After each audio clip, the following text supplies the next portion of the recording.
All right. Hello. My name is Christian. I'm a software engineer at S44.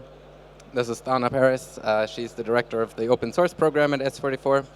And we want to talk to you about the device model in OCPP 201. Just real quick, what we do in our daily job, we work at S44, mainly with software things. In the past, we've done EV charging for the company itself, roughly over 10 years. We've worked on a large charging network in the US. We've transitioned it to its own CPO. We've done the MSP, the integrations with the MSP, as well as apps. But what we want to emphasize today is around OCPP 201 and a project that is called Citrino S. It's part of the Linux Foundation Energy, and both of us work on it. All right. So diving into OCPP, I hope everyone has heard of this. It's the Open Charge Point Protocol.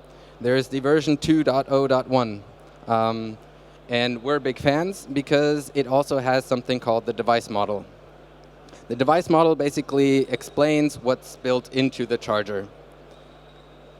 And we think you can use that quite a bit in diverse charging networks. So nowadays, you don't just have a single vendor or charger manufacturer out in your network.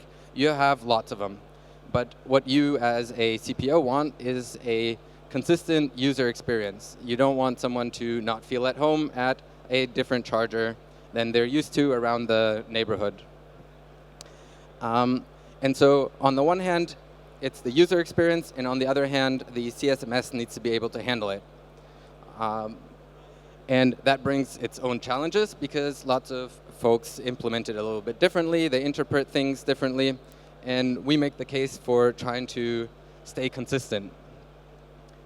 Because what happens when a charger manufacturer goes out of business? Well, right now, as an operator, you rely on the back channels to have insights into your chargers, to know maybe more directly what are the error codes, what's happening.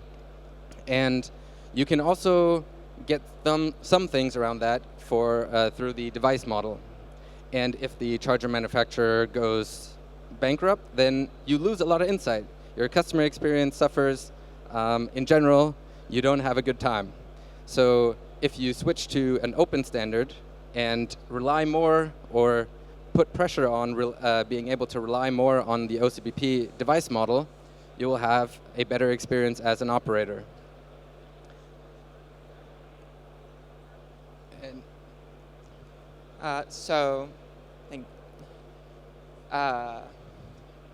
As Christian mentioned, when you have multiple vendors across a charging network, you need to unify the user experience. And we're going to be talking about 3 different use cases where it's particularly important to be able to have that unity across different implementations of OCPP.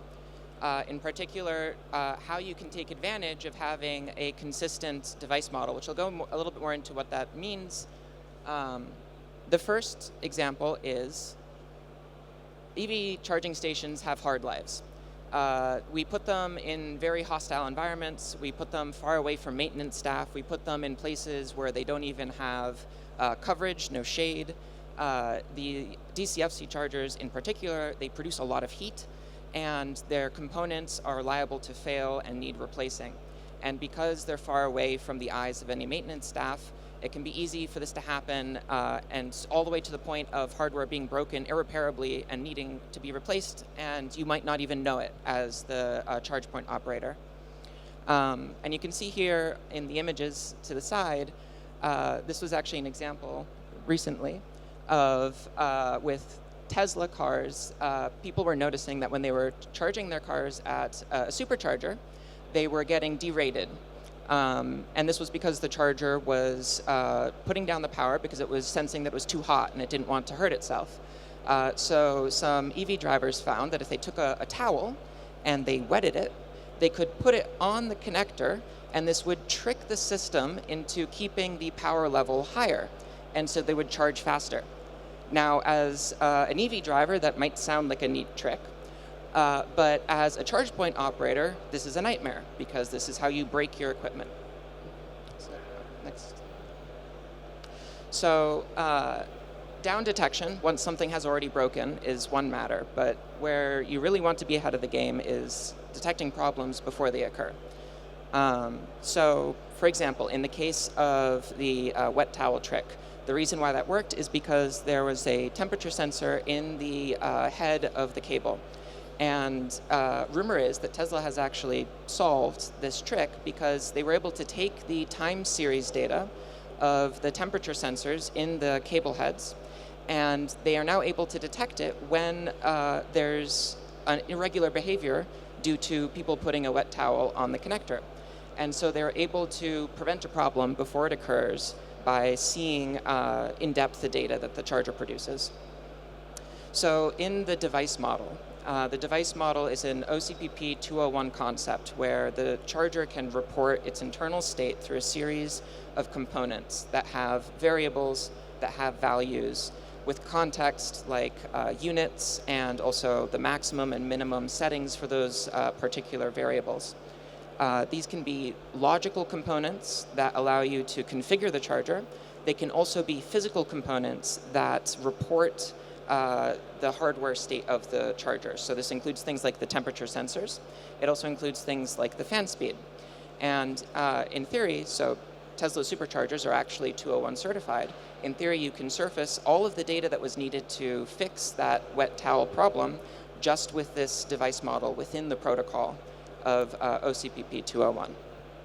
And this can help solve for some complex problems that can be very hard to catch, such as derated charging, which is actually a big problem in the States where a lot of DCFC chargers are not giving out the power that they should. And catching derating charging can be pretty tricky. But within the device model, there's actually a component for the connected electric vehicle. And that actually reports all of the data that's communicated by the car to the charging station over TLS. Go to the next. So in the device model, I mentioned that you have variables. The protocol supports the ability to monitor these variables so that when they change, the charger will immediately report them to you. Or it can even do polling, so it can repeatedly report the same values over the course of, say, a charging session. It can report them on every hour. And so for things like the connected electric vehicle, you can actually see what the power that the car is requesting over the course of the charge. You can compare that to the power that the charger should be able to provide. And if you have all of that, you can start put together a picture that will allow you to catch the chargers that are derated and are not behaving appropriately. And as a CPO, as a charge point operator, you might not be able to catch this data outside of the device model. You would need to rely on the vendor. You need to have all of your trust in the vendor to be able to report that type of behavior themselves, which they might not have the incentive to do so if that is if they don't want to admit if they're in breach of an SLA, for example. So yeah, a reality check with what is out there. So the device model, as I'm describing it, is the ideal form of how you would implement OCPP 201 on a charger. But there's some catches. This data is not consistently reported in all cases. Not all vendors implement the entire device model. There's some inconsistencies as to the type of data that should be in the device model that they're not reporting correctly. This even extends to vehicles. So in the connected EV, for example, one of the variables that is supposed to report, the charger is supposed to report, the car is supposed to report to the charger how much power it's expecting. Now, some cars, they do that taking into account things like the current temperature and the humidity, and they report accurately the maximum amount of power that they could take in that scenario. Other chargers will simply report the sticker amount that they're supposed to be able to have. And so you can't count on the car to always communicate to you accurately the amount of power it's able to receive. So although in theory, the device model could be the perfect solution to a lot of these issues, in practice, we have a ways to go in the industry before it's reliable enough that we could use it this way.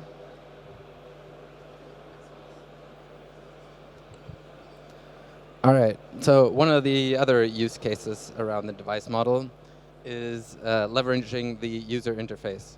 So it's 2024. You have to have AI or LLMs in there somewhere. So this is our short bit about it. So the chargers have often different screens, right? And well, if you want a consistent user interface and user experience, well, you have to take that into account. Right now, OCPP does allow for showing HTML and downloading pictures, but if the picture isn't scaled correctly, it'll be weird, it'll be skinny, wide, etc. And so basically, we need to know more about the charger and its screen, and especially its limitations. And then, of course, the CSMS has to be able to handle that and adjust accordingly. So if we know about the screen, and this is, like I said, a big limitation, often we don't yet, we can have a payoff around that by customizing the charger experience, where the charger maybe shows the user, all right, I've noticed, again, you've plugged in with your Fiat 500, and I know people with Italian cars, they probably like espresso. That's all in my model. And then it just spits out a nice incentive. You can then basically give it some ideas, what could incentives be, and then it kind of learns on the fly what would work well. So in this case, we thought an espresso around the corner, the Fiat 500 maybe takes a little while to charge, and that would be ideal. And then if you throw in some more LLM, you could also customize it based on weather, based on whatever you want. I think that would be a nice leveraging of some hype technology right now compared to some other use cases. Yeah.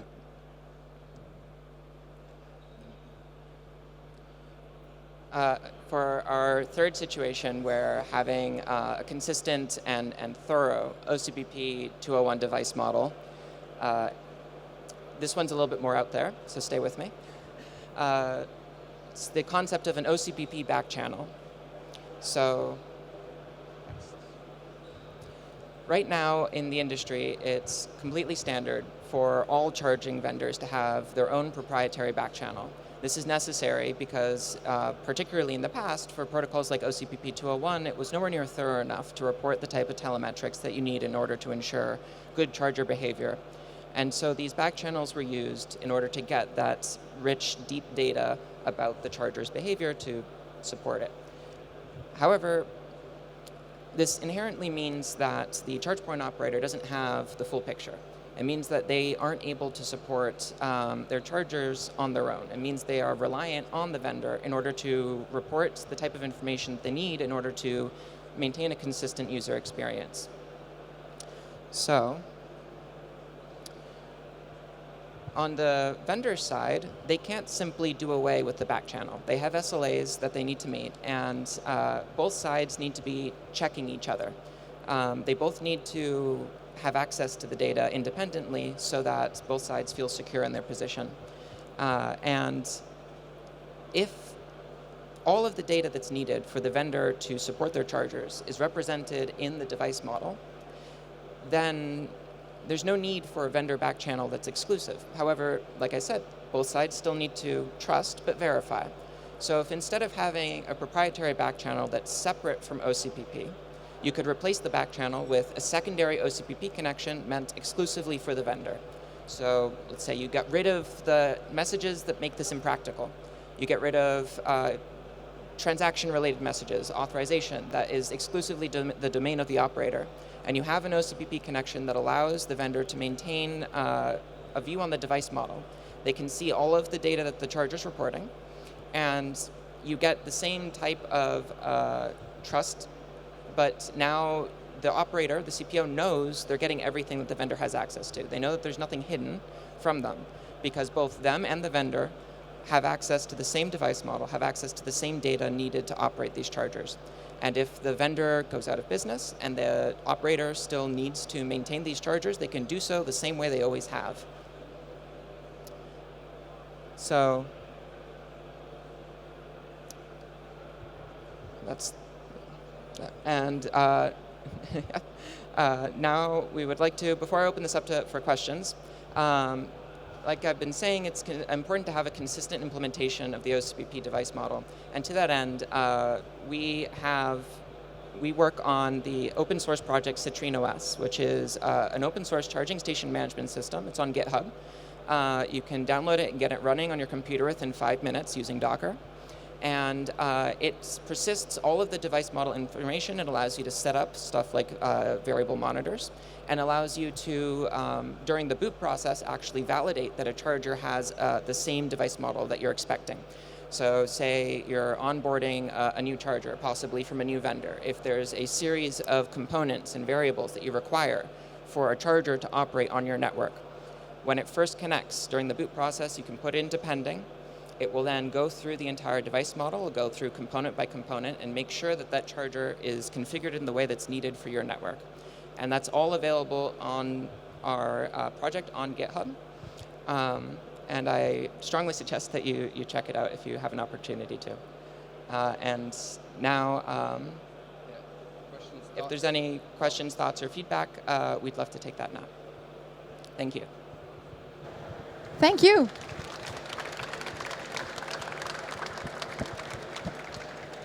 Are there any questions?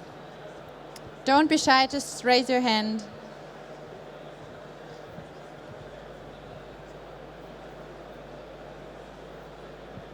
Hi, can you hear me? Yeah. So Mike from EVBox, representing charger manufacturer, actually. So it's quite clear for me, and I hope for everyone, what's the motivation for CPO to have it like you described. Can you name a couple of motivations for the charger manufacturers to go to the device model and to completely abandon the let's call it backdoor channel to maintenance? It's a good question. So from the vendor's side, I think that this becomes a matter of what should be the value add. So currently, the industry is still young, and I think that there's been, to this date, a lot of value that's been added by the reliability of a charger. But that really, in the future, we want to be seeing that as the base. We don't want to have chargers out there that aren't reliable, that aren't capable of being maintained properly. So I think it's about having the device model as the standard, and from a vendor's perspective, you want the special things about your charger to not be that it can be maintained. That should be off the shelf. It should be part of the core offering. And I think that when we get to that point, but right now we're not at that point. So right now, actually, I believe that having a full device model from the vendor's side, the motivation is that not many chargers have that. And it should be a huge sell, because the CPOs should be being more particular about this. I think that there's some education that needs to take place so that charge point operators ask about the device model before they actually make purchase decisions. But looking into the future, I think the device model is not where vendors will be including their extra oomph that makes them special. I think the device model will be more that it's your insurance. It's the CPO's insurance that they know that they're getting a good quality product. Thank you. Other questions?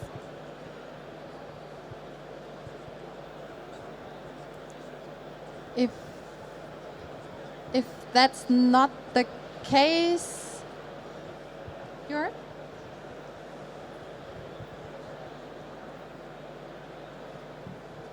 Hi. So I'm right now working on an application that can allow users to log in with their cars. So how far are we from having, with the help of this standard, from having something that can reply back to me from logging in with the car with all the details that are involved in the charging session, meaning which EVSE it's plugged into, to have the EVSE talk back to the car, not just the car talk back to the EVSE, because it would be very useful for me to know where this car is charging, and that I don't know. I just know that there's a charging session that started on this EVSE, and I don't know who did it, who's plugged in right now. I don't know anything. So this gap that the software side is suffering, you guys don't suffer from it. But if a third party wants to talk to a car and figure out all of this stuff. Does that protocol help in any way? Does it talk back or provide an API or anything like that for consumption?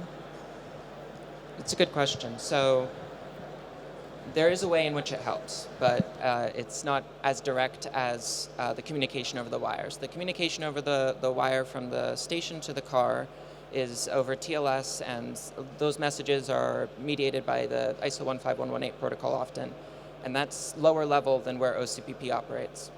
However, most charging station management systems which receive OCPP data also have upstream systems that they communicate with via OCPI. They have MSPs that they communicate with. And so our Citrine OS, the open source project, actually does have an OCPI layer. And over that layer, you can communicate additional details about the charge that you can get from the device model. So there is a way that you can get that data back to the user in their car. It's a bit roundabout. It would be the car reports it to the station reports it to the cloud reports it to the MSP, which reports it to the application and the dashboard. And that information loop can surface all of these low-level details from the device model to the user, but it's a bit more complicated than it just coming over the wire. Thank you. I would like to move further in this idea. In fact, there is in ISO there is value-added services that allows you to establish TCP/IP connection on top of the TLS, which means an independent channel to talk in between the charger and the car. Is there any effort of normalization to expose, in fact, the value we currently have in the charger in the car in such a way that people could implement UIs that are running in the car to provide the user with a very good user experience, which today is impossible? It's a good question. It's also, though, I think it's the communication directly from the station to the car is not mediated by OCPP. So it is external to what I was talking about here. I do think that most dashboard apps that drivers use are, in fact, in the background, they are MSPs. So almost every OEM has their own MSP backend that powers that dashboard app. So I think as the CSMSs improve, the experience of those dashboard apps will improve. And although today they're rudimentary, they already have access through charging station management systems like Citrine. They already have access to a richer set of data. I think that as the industry matures, more of that will be presented to the user. Right now, I'm not sure how much interest there is in that level of low detail for EV drivers, but surely in the future it will be available. Thank you.